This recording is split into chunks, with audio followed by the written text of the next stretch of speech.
How do we safely move from shame to pleasure?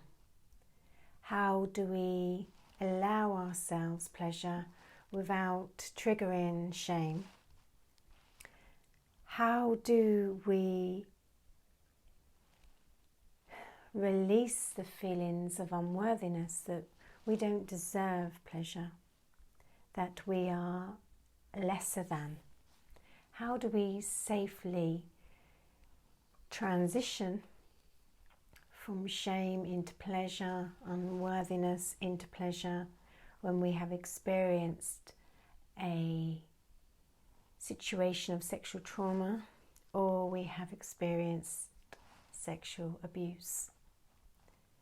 Very often when we see or we feel that sex is a problem in our life, then that's very much what we will focus on.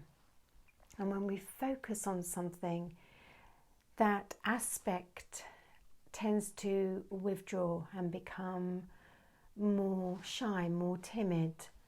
It doesn't necessarily want to come out and play because the focus is upon it, the drive is upon it, to fix.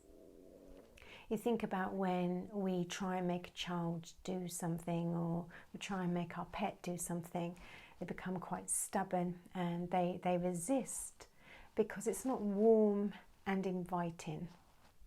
It doesn't feel soft, it doesn't feel welcome, and it doesn't feel safe. There is something trying to make us do something, whether that's us ourselves, a child, or a pet. Whereas when we invite, that's a very different quality, that's a very different felt experience for us.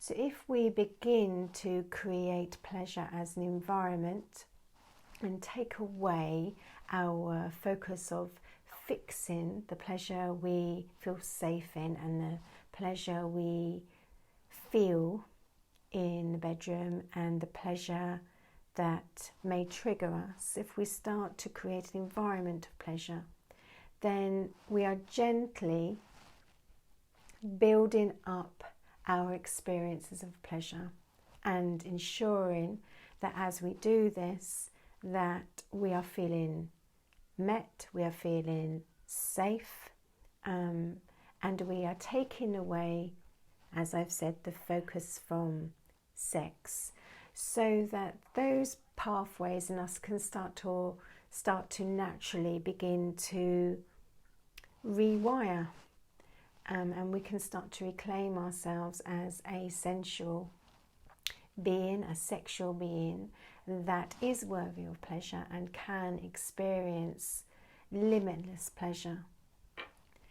Pleasure is not just about sex.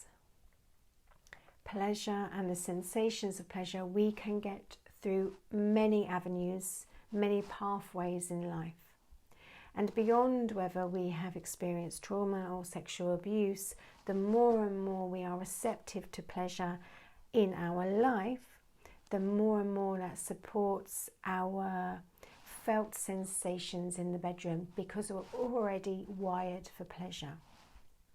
So if we start to create our lifestyle as pleasure, then the sex naturally starts to expand, our capacity for pleasure starts to expand without us actually having to do anything.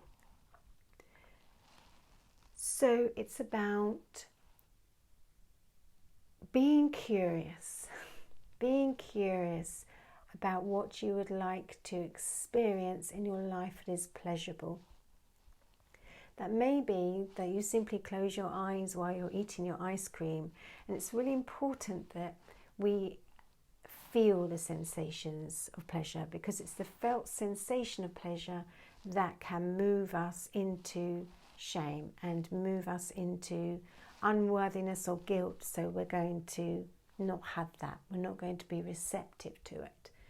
It may be when we're making apple crumble and the sensations of flour.